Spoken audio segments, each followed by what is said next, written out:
Good afternoon. We're sorry we're starting a bit late, but as you can imagine, Kathmandu traffic is what it is.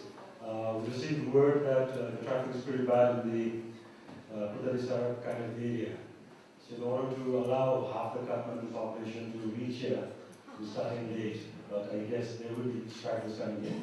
But we've made arrangements for extra screen to put up in the other room, and we'll be able to listen to the lecture from there. Thank you for being up with us this afternoon of winter solstice, the shortest day of the year. I'm Deepak Thapa of Social Science Baha, and I'd like to welcome you all to the Mahesh Chandra Regmi Lecture of 2013. This is the 12th in the series of the lectures, and we are deeply honored to have the opportunity to welcome Dr. Vandana Shiva to deliver the lecture this year. Social Science Baha began the Mahesh Chandra Regmi Lecture as an annual event in 2003 with the consent of Mr. Regmi himself. We believe that this was one of the ways in which our society could honor the great and sentimental contribution of a scholar who we can proudly say was world class.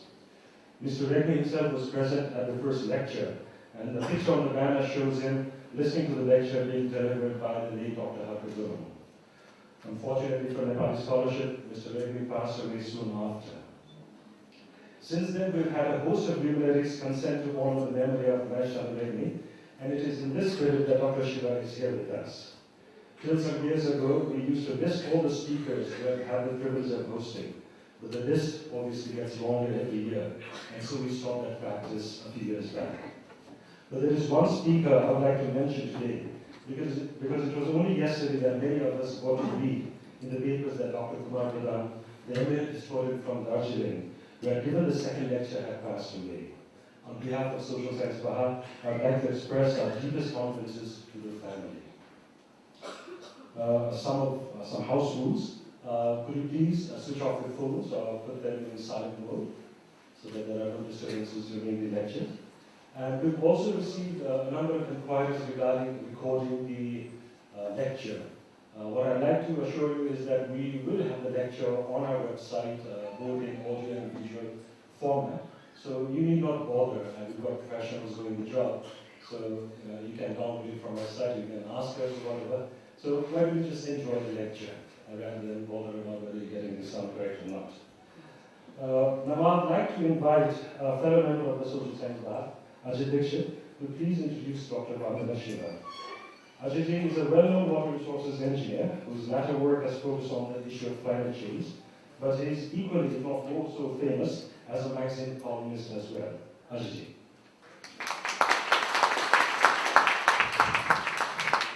Thank you. Thank you, Deepak. Good afternoon, ladies and gentlemen. Deepak said I'm a member of the Social Science Baha. I also work at Institute for Social and Environmental Transition. And I'm indeed extremely honored to be getting this opportunity and introducing Vandana. Many years ago when I was a young engineer, 77, we used to read about the activism, the questions, the challenges that came from the hills of Uttarakhand, the environment challenges, and Vandana was one of our heroes.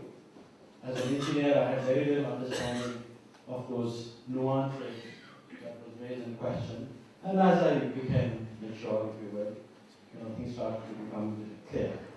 Vandana needs no introduction, but still, as a part of this 12th Mahesh Chandra Lecture series, let me take this honor. Vandana is a world-renowned environmental leader and recipient of the 1993 Right Livelihood Award. It's also known as the Alternative Nobel Peace Prize. Her contribution to diverse fields such as intellectual property rights, biodiversity, biotechnology, bioethics, genetic engineering has been twofold, both at the intellectual level as well as through activist campaign. And then it gives me strength to say her passion, her determination and grit in tackling and dealing and challenging some of the most powerful corporations in the world.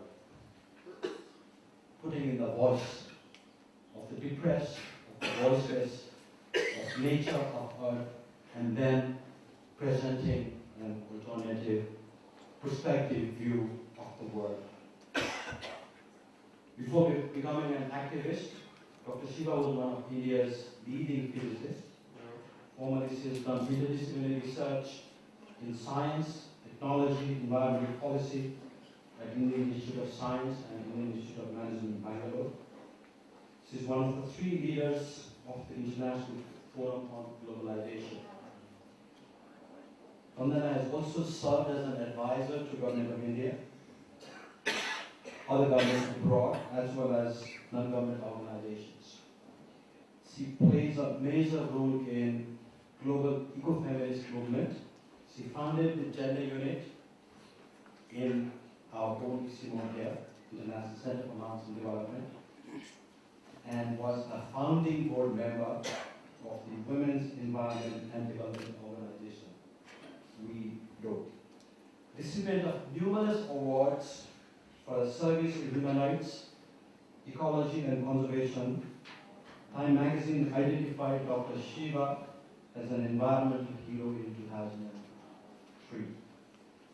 And Asia Week has called her one of the 5 most powerful communicators of Asia. I'm sure we all have watched her speech in YouTube, and I'm sure we're going to enjoy and be mesmerized by what Vandana is going to tell us.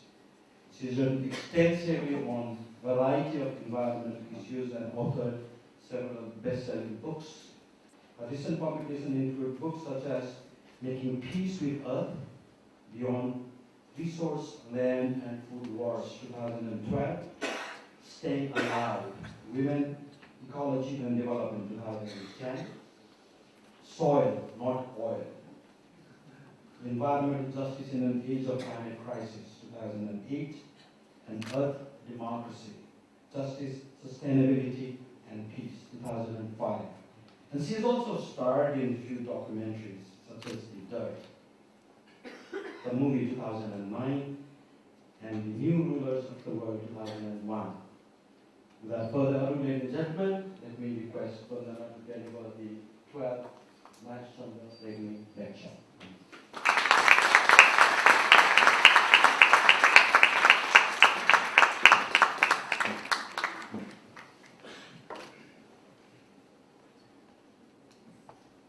There's a little recorder here. I shouldn't move it.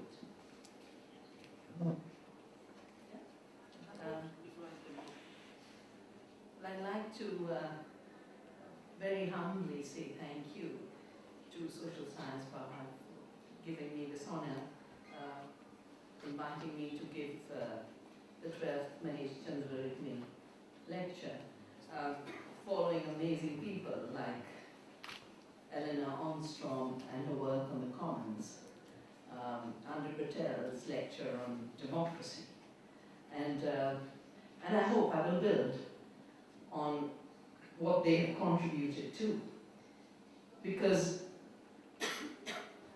I think we are at the cusp of something absolutely unprecedented, both in planetary evolution as well as in human history.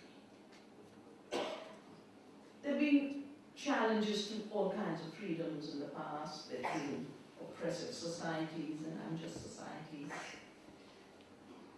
But 3 new things are happening at this point. And some of those new things are arriving at your doorstep here in Nepal too. The first is related to the work on the Commons. For the first time in the history of humanity, and for the first time in evolution's history, there is the creation of a new property right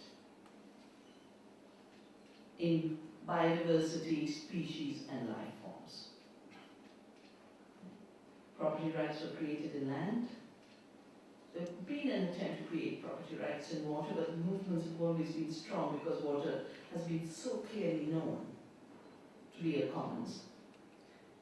I think 90% of privatization initiatives in the world have failed in the last 10, 15 years.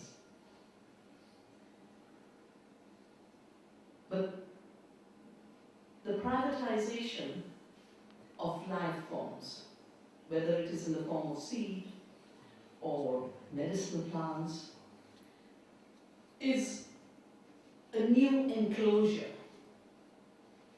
of the biological forms. And since the planet is a web of life, this enclosure is literally an enclosure of the web itself.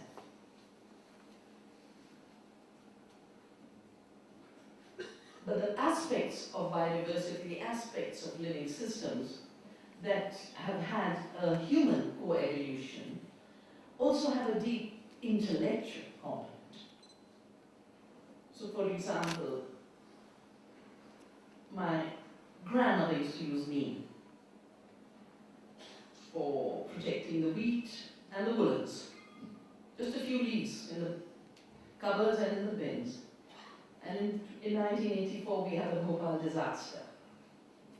And I started a campaign, No More Bhopal's Plant Neem, to carry bucketfuls of saplings to Bhopal to plant neem, because we knew neem controls pests. And in 94 there's a new patent on pesticide properties of neem. The first ever use of neem to control pests, and a new property right. For 11 years I had to deal with that case, and in 11 years we overturned that patent, which there were many related to neem, but the one we challenged, because in a legal thing you can't challenge 80. The one we challenged was one jointly held by a company called WR Grace, which was implicated in the toxic contamination outside Boston.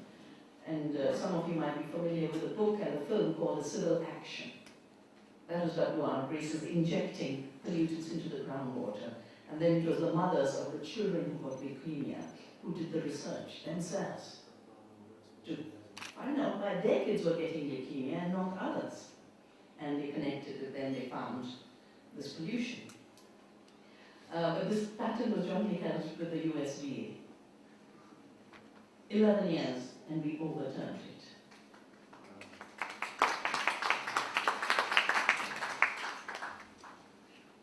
Now, you know, when you come, Nepal was not colonized, so you don't have the same kind of history that we do. But for those of us who lived in former colonies, there is a particular way in which rights were created. And they were created by declaring the colonized territory as empty. The legal category created in those times was terra nullius. So all the Aboriginal people of Australia didn't exist. Why didn't they exist? Because they were more like the fauna and flora than the Europeans. It's very easy to say, no one else is human if you define being human as white, Christian, male. Then everyone else becomes less than human. And if you extend that aspect of the empty land, the empty earth, where people, the Native Americans, the Africans aren't people, because the measure of what it means to be human, as I mentioned, is a very privileged European category. I feel what's happening with the definition of the new property rights in life through patenting is something based on the assumption of bio nullius. Life is empty.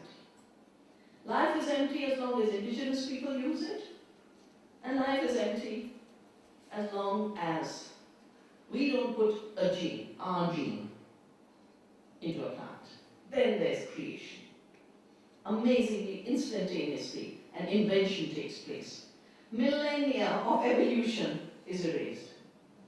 Thousands of years of indigenous knowledge is erased. But it's not just the past, because the beauty about living systems, particularly the sea, which has become such an inspiration for me, is the fact that it holds not just all of the past, all of the memory, all of the culture, all of the evolution. It holds all of the future. My doctorate work is in quantum theory, and in quantum theory all we deal with is potential. The potential to evolve. That's the only property. There are no fixed properties of hard desks and length and breadth and the Cartesian criteria of mass and weight and dimension. The real property is quality or potential and the tendency to evolve. So in effect, what we are really seeing happen is an erasure of the past, but an erasure and closure of the future. Now, this idea of owning life as property, owning life as creation, is based on the introduction of one kind of organism, a new kind of organism that has never existed in evolution before. Things mix in evolution, hybrids get created. But a deliberate introduction of an unrelated gene into an organism, which is called a GMO or genetically engineered organism, it's never happened before. You know, human genes didn't get into cows and to deal with the patents by Roslin Institute, the ones who did the Dolly the sheep. You remember Dolly? And you remember the Time magazine, Newsweek, Economist, every magazine cover was the creator and the created. The creator was the scientist, the created was little Dolly. And she was supposed to be a revolution. Poor Dolly is in a museum, stuffed up. She died. And the founder of Roslin, I debated him in European Parliament in 1989. He said there's nothing like life forms. For me, sheep are just furry little factories designed to produce chemicals we want in their mammary glands. The patent for Dolly and Tracy was mammalian bioreactors. Like nuclear reactors unleash all this chain reactions to boil water. That's what a nuclear reactor really is. Boil water, then it creates steam to give you the electricity. All mammals, including humans, are potential mammalian bioreactor. Well, Roslin is closed up, Dolly is in a museum, and we get so overwhelmed with the promise of genetic engineering, most people don't stop to look at the fact that about 90% promises have failed. One of the very early ones was something called the flavor saver tomato. Now this was a tomato which was supposed to not rot. So you could actually have a rotten tomato looking fresh in a supermarket. So that was the idea, that you wouldn't have to replenish the tomatoes. And what they've done is reverse the aging gene. So aging wouldn't show. Of course you can't stop the aging, but it wouldn't show. Just like you can't stop aging in humans.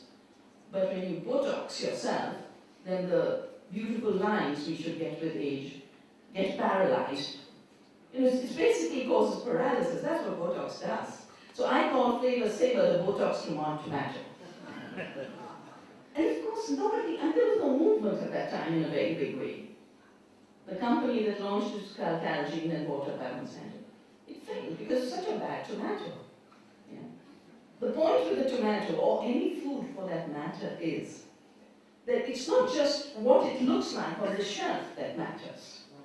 It's what it becomes while you cook that also matters. So you know the older tomatoes just disappear while cooking. Or when you eat them raw, it's so juicy. I mean, the tomato's like a rock. It's not a very desirable cooking ingredient. And sadly, as all breeding, not just genetic engineering, all breeding is less and less and less for adaptation to ecosystems, which is why we got so much diversity. Because ecosystems are so diverse. So India had 200,000 varieties of rice. And in the mountain systems, every level of the slope has a different rice. Because it has a different climate, a different temperature, a different sun, a different rain. And diversity then was the result of the diversity of ecological conditions, but it was also a result of the diversity of cultures. The Japanese liked their sticky rice and they picked up the chopsticks. Can you imagine what would happen to basmati with chopsticks? Get one grain at a time. But in India, we like the fine grains, and therefore Dehradun, famous basmati, that too was patented. That too we had to fight, 4 years, 98 onwards. They patented the length of the grain, the height of the plant, the aroma, which you can't put in there. But what I loved best was methods of cooking. As a young 6-year-old, my grandmother had said, it's so easy, chawal banana bahut aasan hai. Seek lo. And she said, put whatever amount of rice and put that much water above it. I'm sure those of you who've been taught by mothers and grandmothers, just that much water. And it's going to turn out a perfect rice. But even that, grandmother's knowledge didn't exist. It was invented by Rice Tech of Texas. Interesting name, Rice Tech. Because there's an illusion that put tech against anything, you're going to be fine. To the extent that when 2008 we had the Wall Street crisis, which converted into a food crisis, prices of food went through the ceiling because all the companies that had invested in the subprime property in the US realized this is collapsing, so they moved their money into food. And food became a hot investment. And if every level of investment requires 25% return, you can imagine how the food prices go up. So prices of dal, chawal, everything went up. And I remember tur dal, the urad dal was selling at 150 rupees a kilo. And suddenly we saw in the ration shops, which are the affordable price shops, a dal called aida. This was fascinating. Now why would a dal be called aida? You have tur dal, you have moong dal, you have urad dal, you have chana dal, you have all those dal. Why would it be called aida? I think it's a bit with this tech fascination. After all, Steve Jobs gave us the iPhone, the iPad, and they put an eye before dal and sell it. It wasn't a dal at all. You know? It was basically soya flour colored yellow. And again, the women wouldn't buy it. It was selling for 25 rupees. The slum women weren't picking it up. They say, if we have to buy something for 25, we want it to be dal. This doesn't taste like dal. It doesn't cook like dal. We don't want to blow up 25 rupees on fake dal. But the sad thing is, the entire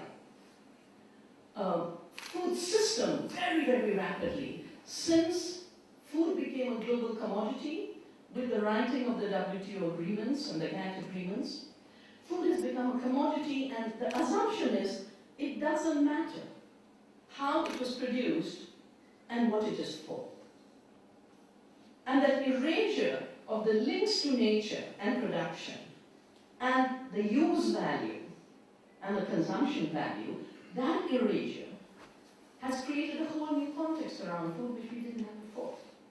Now, I got involved in these issues 87 when I was invited to a meeting where the big players were there talking about how they were going to write intellectual property rights laws into trade treaties through the GATT, the General Agreement on Trade with Tariff, which then became the WTO in 1995.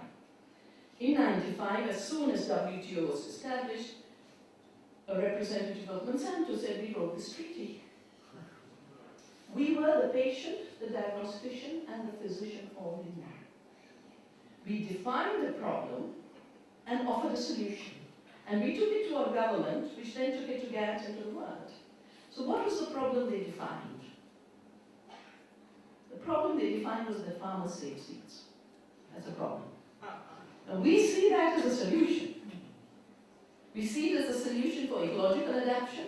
We see it as a solution for economic self-reliance and seed sovereignty and seed freedom. We see it as a solution to keeping diversity of crops alive. Biodiversity conservation is, after all, a global obligation since '92 when the Convention on Biological Diversity was framed. But this was defined as a problem. And the solution was now onwards, saving seed should be defined as a crime. And the entire idea of intellectual property in seed and living systems was designed to criminalize an activity on which humanity's survival and agriculture has been based, seed saving.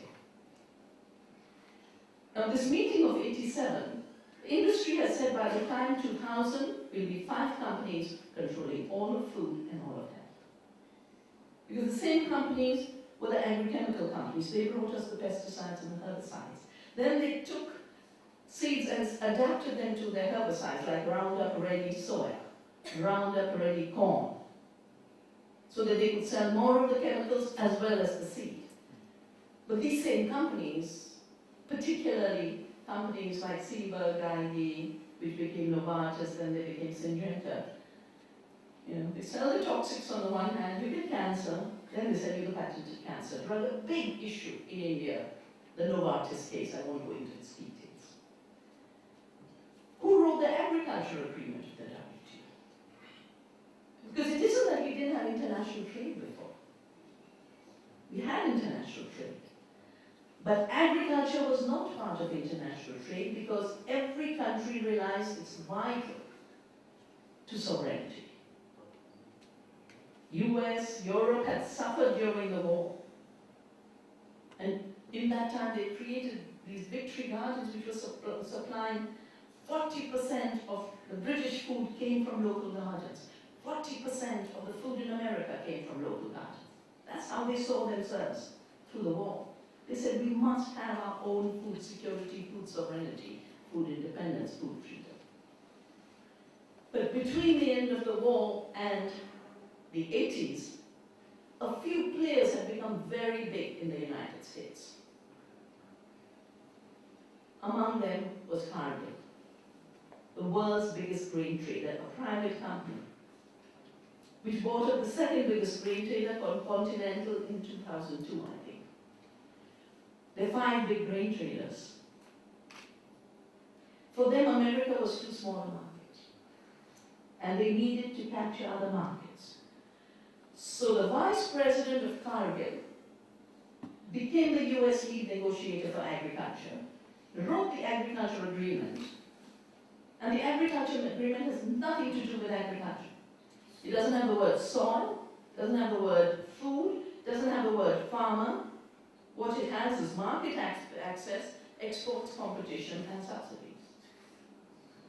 And you might have followed the big debates right now in Bali, because the rich countries get $400 billion of subsidies, which should have been knocked out, but they maintained it. And then they force small countries to open up their borders, which means that a very costly product can be highly subsidized and dumped, destroying local production and the livelihoods of local farmers. I witnessed it with the dumping of soya and the destruction of our mustard economy. $150 is the price, $190 the subsidy. When I started this work, Mexico, the source of corn for the world, was self-sufficient in its food. Today they're importing 80% of their corn. Farmers destroyed, livelihoods destroyed, and countries that have large, small peasant populations, when those livelihoods are destroyed, there's nothing else you move to. You don't go from a farm to write software programs for IBM. It doesn't work that way. You go from the farm to a street. And I was in Mexico to help them deal with the fact that overnight Monsanto wanted to plant GM maize on 6 million hectares. And of course, with a land where the diversity of corn is still there, that would have been the end of that diversity. And they were talking to me about how more than 30% of Mexico's economy today is a crime economy. And that's something governments need to wake up to. That when you destroy honest livelihoods, The only economy that will grow is crime. So don't be surprised if there's more drug trafficking. Don't be surprised if there are more rapes. Don't be surprised if there's more killing of women. Don't be surprised if there's more kidnapping. This is a next step in this kind of economy. The third unprecedented move is the fact that A, people want to defend their livelihoods. B, people want to defend their freedoms. C, ordinary people want just decent food. Food that tastes like food. Now all of these freedoms are treated as an interference in trade. So now you have an amazing new threat to democracy and freedom through the process of globalization, which the most oppressive of feudal kings could not have dealt with because people would have risen.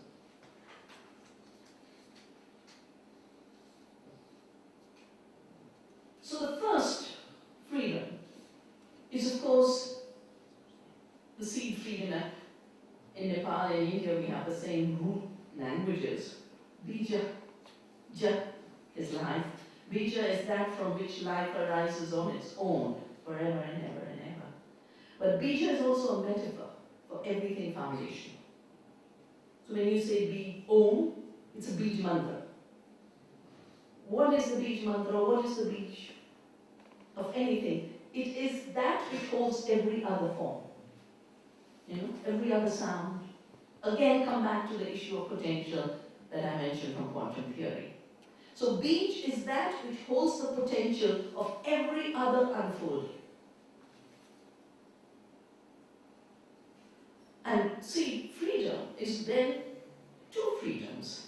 It is A, the freedom of the seed and therefore biodiversity and therefore evolution to evolve in freedom. But it's also the foundational freedom for humanity. Because when you don't have that freedom, you have no other freedom. You know, Henry Kissinger during the Vietnam War had said, we've got to use food as a weapon because when you control arms, you control governments. When you control food, you control people. And I've said when you control seed, then you control the earth.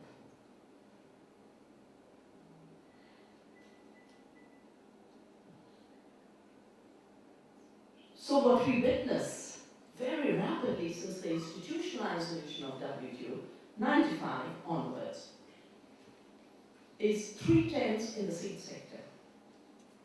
The first, of course, is the unleashing of GMOs. Did people ask for GMOs?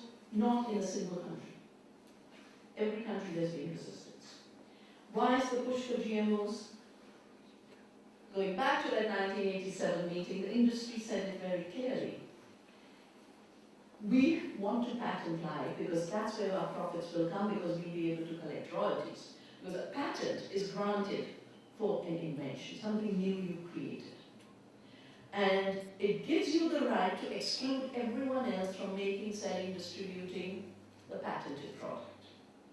And it worked in industry so that if Sony's make a certain kind of camera, someone else wants to make a camera with those properties, they pay Sony a royalty and get the technology. But in the case of life, it's very different. First of all, putting a new gene doesn't create the life form. Yeah?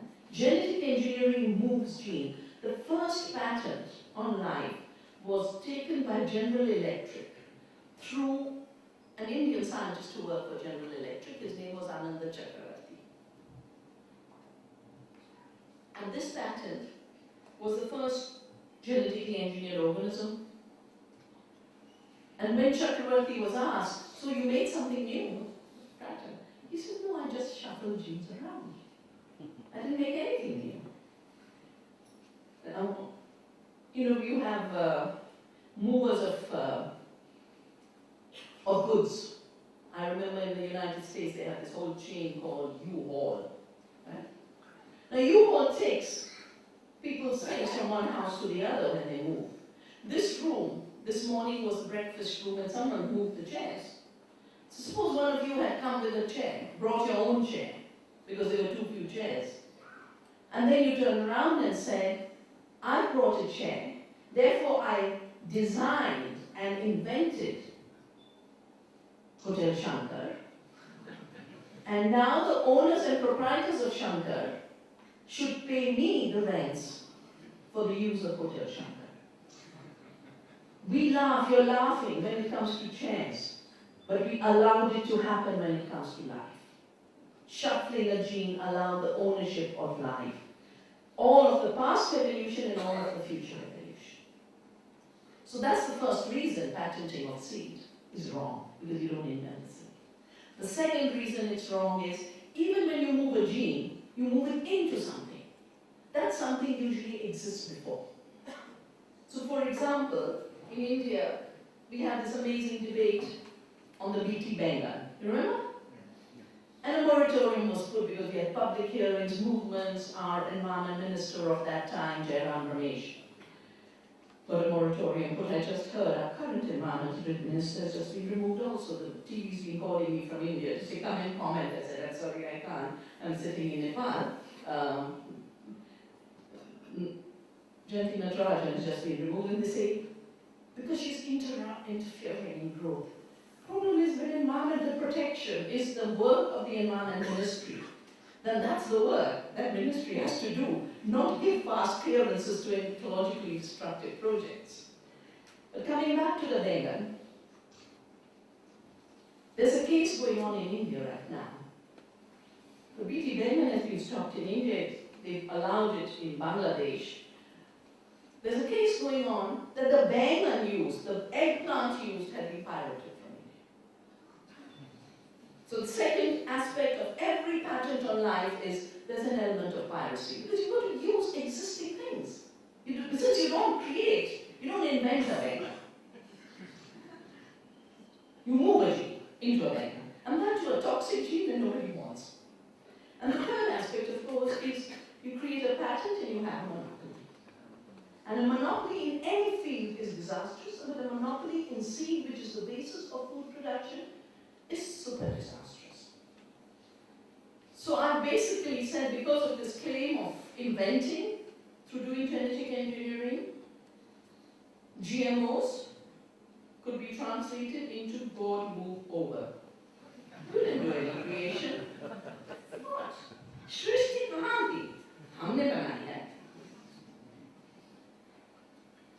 The consequences of this, we have witnessed in India with BT cotton, the only genetically modified crop approved in 2002, 4 years after the entry by Monsanto of this crop, but they came in illegally. I had to sue them in the Supreme Court because we have a law on approvals of GMOs under the Environment Protection Act of '86. It's called the Rules for Genetically Engineered Organisms and Hazardous Microorganisms, 1989. And for 4 years they weren't allowed to sell. But they had started to consolidate the cottonseed market in any case. Today, 60 Indian companies that have been breeders of cotton varieties have licensing arrangements which prevents them from selling anything but Monsanto's BT cotton. Mysteriously, the public sector research institution, the Cotton Research Institution, has stopped releasing varieties. And this is something that happens worldwide. New York Times had a letter by plant breeders of America saying they're not able to breed. So public breeding disappears. Then the third source of seed is the farmer themselves. Why do they stop seeding their own seeds and using their own seeds before patenting makes it illegal? There's something that is introduced which is called seed replacement, which is not it doesn't have any scientific basis. What it has is a basis, it has the Macaulay basis. I don't know how many of you know Macaulay. He was, the British went back to England after visiting India and said, these guys are too prosperous, we can't colonize them. They have everything, they're more than we have. But the way we can take over economically is make them feel inferior about everything they have. And then let them feel everything that comes from England is superior. And then they'll buy our junk. Because everything that was being sold was junk. thing is happening, yeah? Your seeds are inferior. Buy this improved variety, that's the very language. Farmers' varieties are called primitive varieties. What the companies bring are called improved varieties. And of course, you've seen it with toothpaste. Colgate will keep bringing the next level of improved, and you keep buying the next improved. And the same happens with blue jeans. They're all the same, and yet there's always the next design. I can't figure it out, because it all looks the same to me. A sari is different, but a blue jean is a blue jean. And all my sisters in India, in the cities, in the big cities, have been sold this thing. The sari is primitive, and the blue jeans are modern. So with our fat hips, we are walking around. I call my sari my 6 yards of freedom.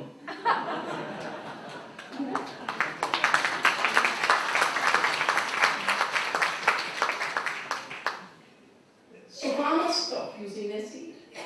Public sector disappears, the Indian companies become unsafe. The price of seed jumps 8,000%.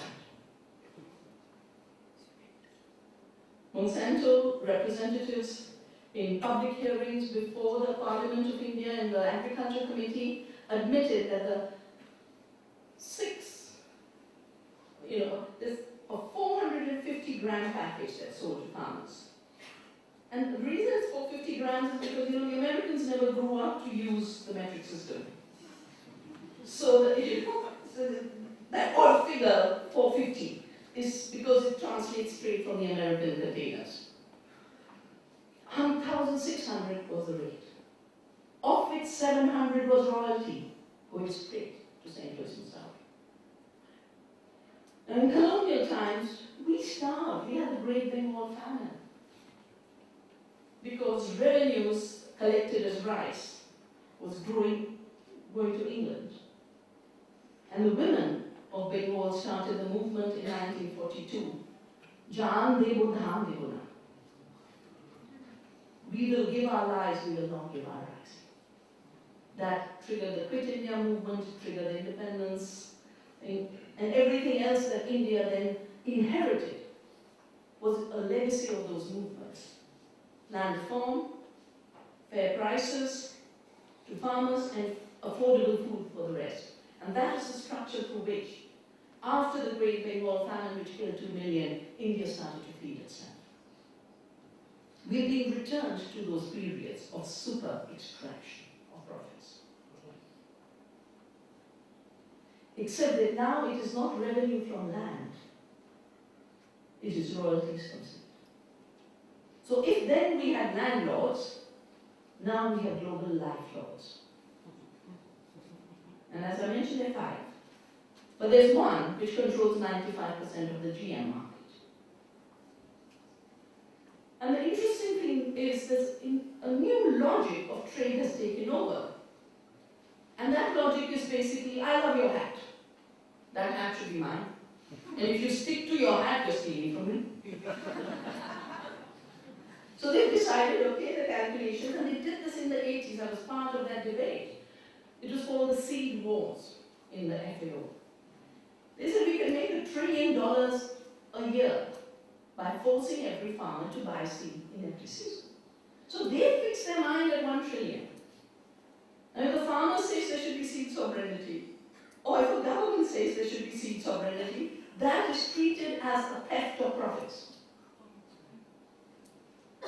And this, in international trade treaties, is now taking on the face of something called investor-state suits, where corporations can sue governments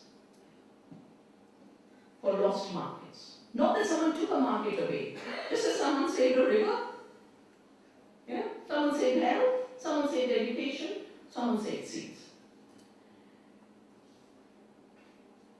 The jump in price, the royalty extraction from farmers who have no money and buy the seed on credit has meant a debt trap of a scale we've never seen. And that indebtedness started to trigger farmer suicides from the cotton belt. But as other seeds start to get locked into the system system where corporations supply the seed and the chemicals and then buy back the cheap commodity. It's happening with potatoes. I've just done an analysis for Bengal, where suddenly I heard potato farmers are in distress. You know, we pay 20 rupees for that packet of chips that will give you nice diabetes, obesity, all the wonderful things that happen. And the farmer for that 20 rupees gets 20 pies. Less than 1% goes to the farmer in industrial food, junk food systems. So of course the farmers were indebted. And earlier when they were indebted to cooperative banks or public banks or extension systems, they would organize and say, Qarz Mukti, because it was a public debt. Now it's a private debt. And you took it alone. And you're shamed because you thought your family would be prosperous, because that's what was told to you. That there'd be higher yields, you'd have higher incomes, it would be a miracle seed, and you don't have the face to go tell your wife that the money lender, which is the agent of the seed and chemical company, is breathing down my throat to grab my land. So the farmer will quietly go to the field and take on credit the last bottle of pesticide and drink it. And at least 90% cases of suicides of farmers are farmers drinking pesticide and their bodies being found in the field. And my analysis is they love their land so much because it's their mother, and they can't bear the party. So they go ending their life. You know what the figure from 95 to now is 284, 694. Yeah? 2.8 lakhs. No. Yeah, that's it. 2.8. More than 250,000. You know, when 200 people are killed in ethnic violence, we call it ethnic cleansing. We call it genocide. The WHO definition is very, very clear. The deliberate harm to any group, and they didn't say ethnic or religious, they said any group. A deliberate harm to any group by design. Now this is a deliberate harm. You've designed that you will make a seed monopoly. You've designed that you will make food farmers dependent. You've designed international laws to criminalize seed saving. These are not suicides. They are part of a genocide. And they will only end when we're able to reclaim our seed sovereignty, which is why Navdanya has started seed banks. You know, we create community seed banks to reclaim seed as a commons. And I started in '87. The minute I heard about all this, I stopped the work on Narmada, I stopped the work on Bhopal, and I just said, I just take seeds. 110 community seed banks. We started new ones, 8 years ago, in the area where the highest suicides are. This is Vidarbha in Maharashtra, where 95% cotton is now BT cotton. And we found all varieties of cotton and distributed it to farmers and taught them organic methods. And then we create small bits of fabric through khadi. Because after all, Gandhi had turned cotton into a fiber of freedom by spinning, and the spinning wheel was my inspiration to start Navdanya and saving of seed. Because Gandhi has said the spinning wheel is powerful because it's so small that everyone can participate in freedom. And the seed is small and everyone can participate in freedom, and not just farmers. We are now through the seed freedom movement saying every child, every mother, every school, every religious institution should be part of defending the freedom of the seed and freedom of humanity. For those who want to see more, you can go to the website seedfreedom.in, as well as the Navdanya website, which is navdanya.org. And we invite you to join this movement and sign the Declaration for Seed Freedom. Then you come to food freedom. So we've repeatedly been told the reason we need chemicals in the Green Revolution and GMOs now is because we get more food. And you know, 1 billion people are hungry, there'll be 9 billion soon, and we've got to feed them. Precisely because we have to feed them, we can't afford genetic engineering. Because genetic engineering has had a total failure to yield. There's been no increase. It can't. Because when you do a BT Bengal, the BT gene doesn't add to the yield of this.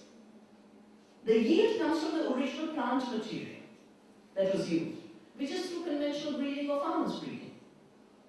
So genetic engineering nowhere has increased yield. It might have made the plant unstable and sometimes have what's called a yield drag, which we are seeing now with cotton in India, and we're seeing in America with soya and corn. And the interesting thing is, in every one of these issues, it's the quality that matters. So in Punjab, the farmers are having a tough time because the wheat content of, the protein content of wheat has declined so much, it's not passing the test. Brazil, which has become only GM soya, the protein, because of genetic engineering, the protein content has declined so much that the Europeans are saying we won't buy your soya, because it's not good enough. So we have to move beyond the Cartesian idea. 100 years ago, we shed it in physics. 100 years ago, we realized that the world is not made of hard, immutable balls. We just have weight, position, velocity. We realize everything has quality, everything is process, everything is in an evolution. And because of that, the old, I would call it the Cartesian breeding, has given us mass and not food. So it's empty mass. You know? Wherever you don't have industrial breeding, a pear tastes like a pear. You get industrial breeding, the pear and the apple and the plum all taste alike. Because they're designed for Walmart trucks and Walmart ships. The poor South Africans had to change their apple because Walmart changed the size of its trucks. So your apples are the wrong size. And the issue of diversity means you have all sizes and all shapes. You know, cucumbers that are a little bent are fine.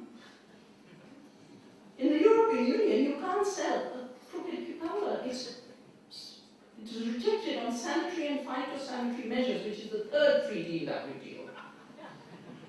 A crooked cucumber has nothing to do with health. Part of it is, you know how they measure? They have these elite trays.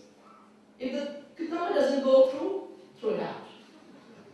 If the apple's too small, throw it out. If it's too big, throw it out. And that's why the market is now, our fields are monocultures and the markets are monocultures. 50% of the food in the industrial world, they keep pointing to the waste in our countries. And I say, हमारे देश में कुछ खराब नहीं हो सकता, क्योंकि वो गाय है ना बराबर में, वो सब कुछ खाती है. You know, food, everything is someone's food in our system, so there's no waste. That cabbage that rotted, you know, the cow will eat it quite happily. Or the compost, the earthworms love it.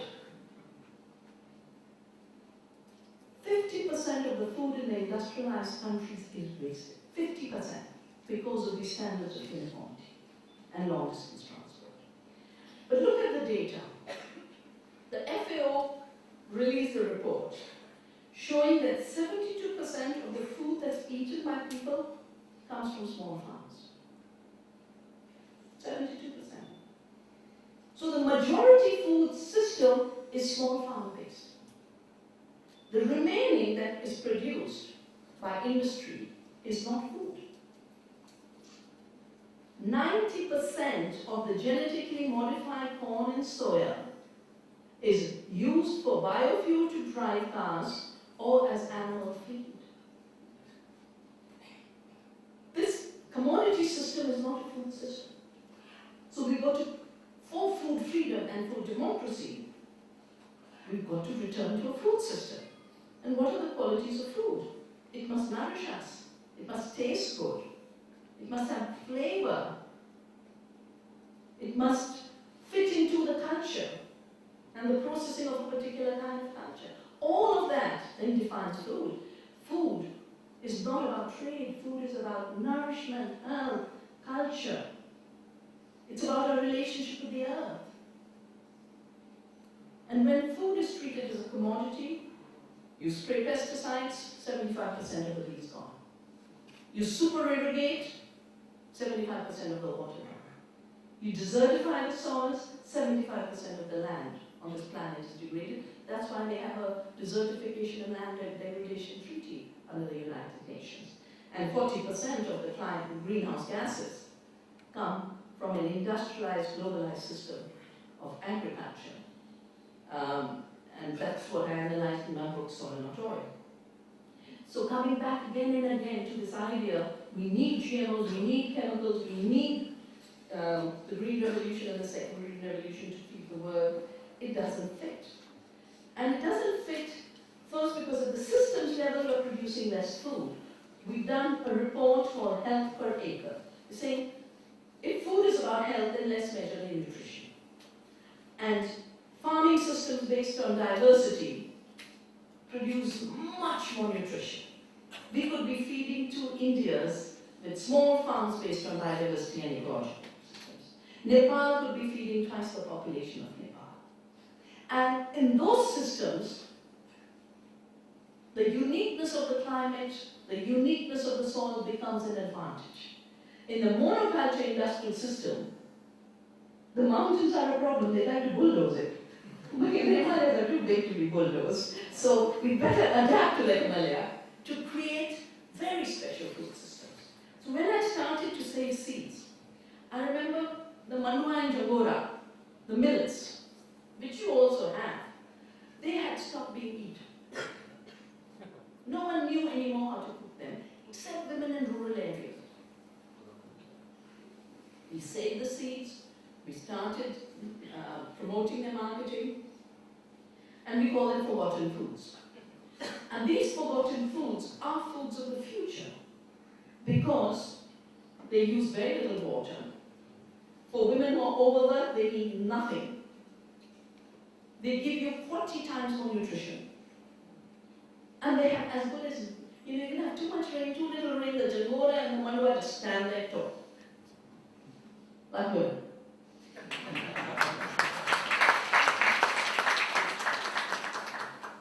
So the 2 little tricks that are played repeatedly with manipulating our minds to not see this reality that biodiverse produces more, small produces more, ecological produces more, are the dominant use of the word yield. What does yield measure? Yield only measures a part of a part of a part of a part of a farming system. So you can impoverish a farming system and increase the output of one component and say I got more. So let me give you a typical example. 9 units of biodiverse sources of food, beans, millets, oilseeds. 4 units of maize. No matter how much you pump chemicals, no matter what hybrids you bring, it will go up to 5. Yeah. By replacement, you take a 9 unit and replace it all to a monoculture. From 4 you go to 5. You say, wow, 1 unit more. I've saved the world from hunger. No one looks at the 4 units that disappeared. And those 4 units are the explanation of the growing malnutrition. Those 4 units of disappearance are the reason why even the poor are getting diabetes. It's because of a lifestyle disease. It's a monoculture disease. Because biodiversity is not a luxury when it comes to how we produce. We need the diversity for resilience and adaptation. And it's not a luxury when it comes to eating. Because a monoculture diet of polished rice is going to give the poorest person diabetes. So we've got to bring diversity back into the equation. So yield is a measure. So we say not yield per acre, let's measure health per acre. And let's intensify those qualities. The second is technology in an abstract way. Here's a technology. I'm speaking into this mic, it's amplifying, my voice is reaching you. It's performing the function. Suppose this technology was such that it would only amplify to the level that you wouldn't hear my words and your ears would be drowned as if we are in a dancing club. Would it be performing the function of you listening to me? No, it wouldn't. So what is a technology? Technology is a tool. That's what it means. The word technique means a tool. What does a tool do? It takes some resources, modifies them for a particular need. So in any technology related to food, the resources are the soil, the biodiversity, the water, and the end product should be edible food that nourishes our bodies. If that technology is not producing more, and what it's producing is inferior in quality, full of toxics, no one wants it. If what's being produced doesn't solve the problems it claims to solve, of controlling pests and weeds, and instead of giving us super pests and super weeds, it's a failed tool. If you give me a spade, which is totally broken, and I can't lift anything with it, I would say, I'll find another. I'll find a workable one. Tools have to be compared to alternative methods and alternative technologies, and tools must get replaced when they fail. Sadly, the record of 20 years of commercial use of GMOs is that they have failed as a tool. They're not producing more, they haven't reduced chemical use, they've absolutely amplified chemical use. In India, we've done surveys in Vidarbha, 13-fold more. In Argentina, 800% more. And that's the global. Everywhere there's an increase. And superpests and superweeds. Half of America's farmlands are today overtaken by superweeds. And just last week, a new herbicide. Why is the GMO industry so desperate to not allow people to know what's eaten? 40 billion was spent on California's ballot on GMO labeling, and another 40 billion was spent on Washington's GMO labeling ballot now.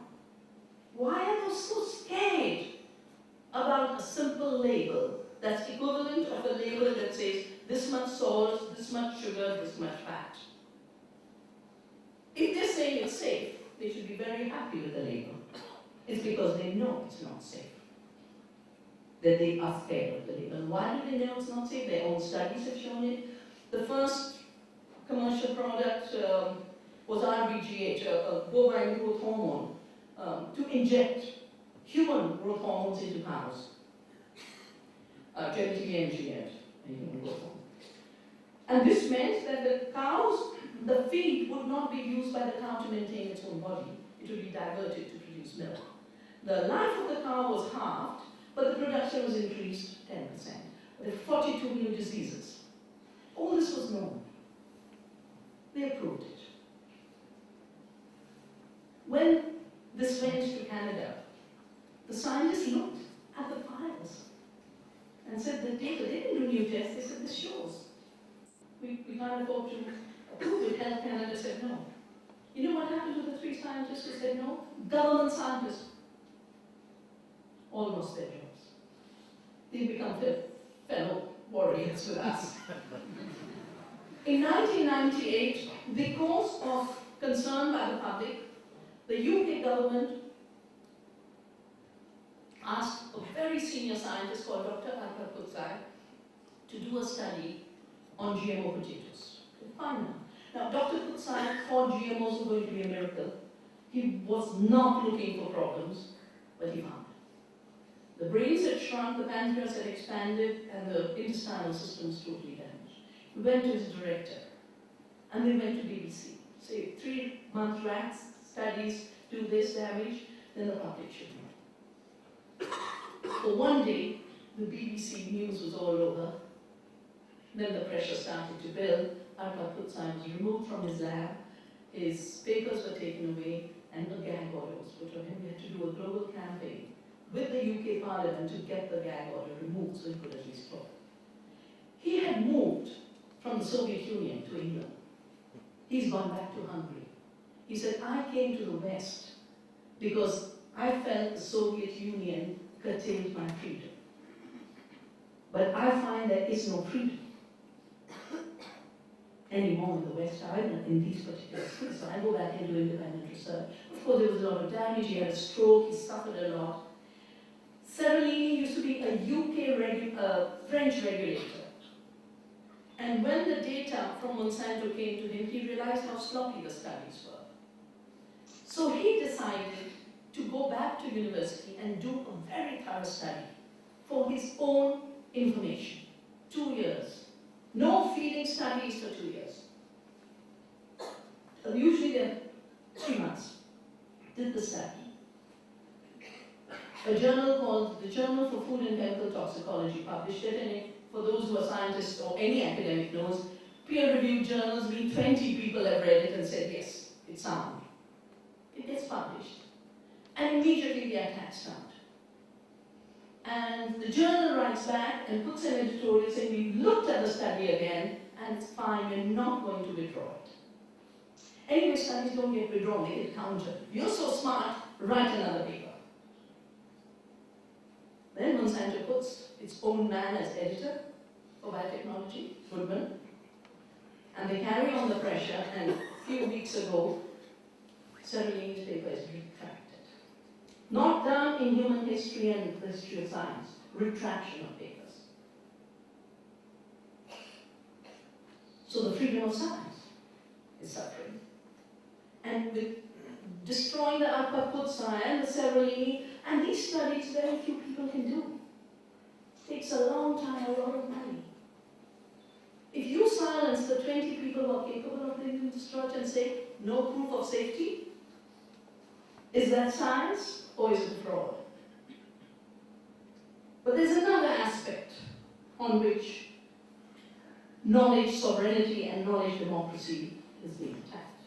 Now, I'm a quantum physicist, but I've looked long enough at life sciences to recognize that the idea that genes are immutable balls, you take them from here, you take them there, they express the same thing, and everything is predictable, is not true. The same gene can give different expressions. Many genes give the same expression. There's now a new field which every scientist recognizes is really the way we should look at genes, which is called epigenetics, above the gene, beyond the gene. Because they're realizing you will have the same genes, same cells, in a petri dish, and if you put different medium, different expressions take place, different things happen. So the environment has an impact on how genes express. The genes are not immutable, determinate billiard balls. They are part of a living interaction which defines the expression. So an outmoded paradigm is being used on something as vital as seed and food, which is the reason you thought you would control weeds, you get super weeds. You thought you would control pests, you get super pests. Nothing is working. And finally, the issue is what about the public? There are journals, there are scientists, but there's also the public.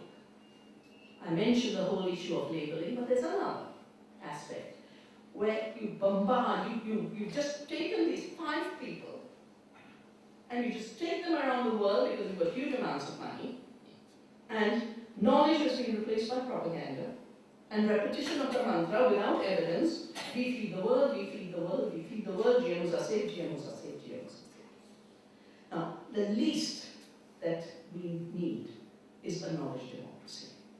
Let different kinds of knowledge flourish. Let there be debates, free, open debates. Let people decide with all of that knowledge. And that is why at Navanya, we work on the freedom related to seed, freedom related to food, and freedom related to knowledge. And freedom related to knowledge particularly touches on countries like ours, which have had a biodiversity economy and very rich knowledge of biodiversity. I'll give you just 2 very quick examples. There's something called golden rice they've been trying to introduce in 2000. When they started it, it was going to get 34 micrograms of vitamin A equivalent, supposed to prevent blindness. And the UK Secretary of Agriculture has just said anyone questioning golden rice is killing 2 million babies. 34 micrograms. Compared to things like carrots, and why do we call the precursor carotene? Because carrots, coriander, curry pata, amaranth leaves, 1,400 units compared to 34. And we are being told that 34 is more. The latest is the GM banana. Now, take a guess what they're genetically engineering banana for. No? Iron. Now iron has, banana has 0.44 milligrams of iron. Let me just read out. Things we use in our everyday. Amaranth, 11.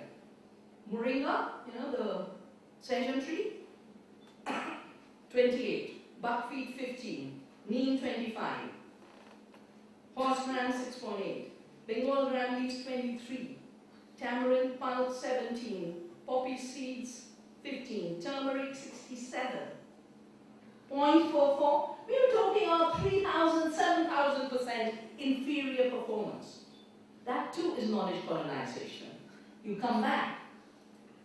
Terra nullius, bio nullius, and now empty heads. We don't have minds.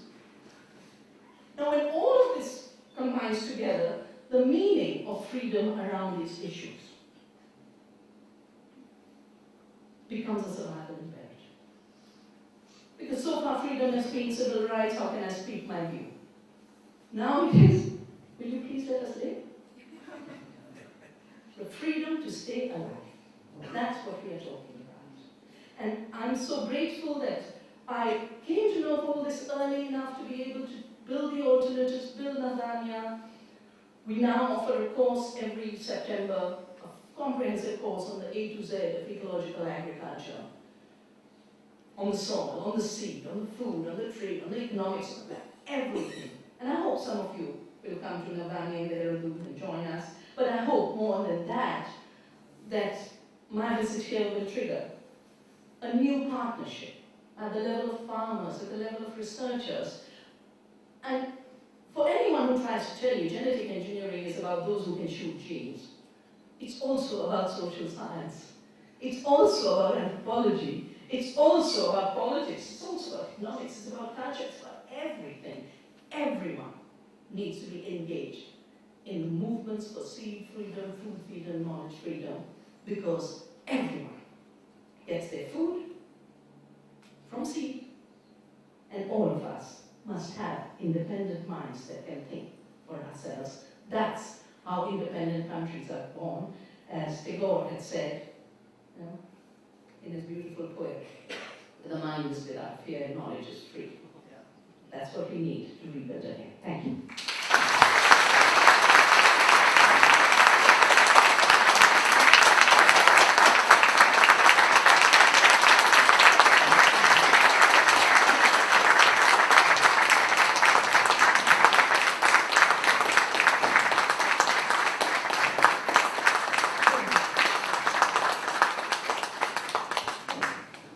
Thank you, Dr. Shiva, for this wonderfully stimulating lecture.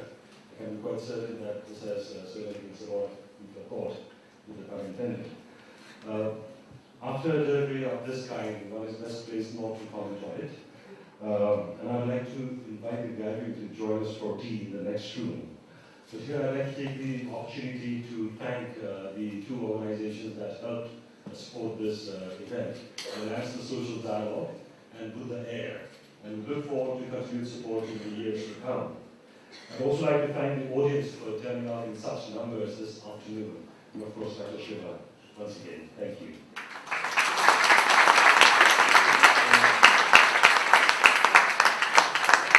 We have copies of our printed lecture being distributed as you exit.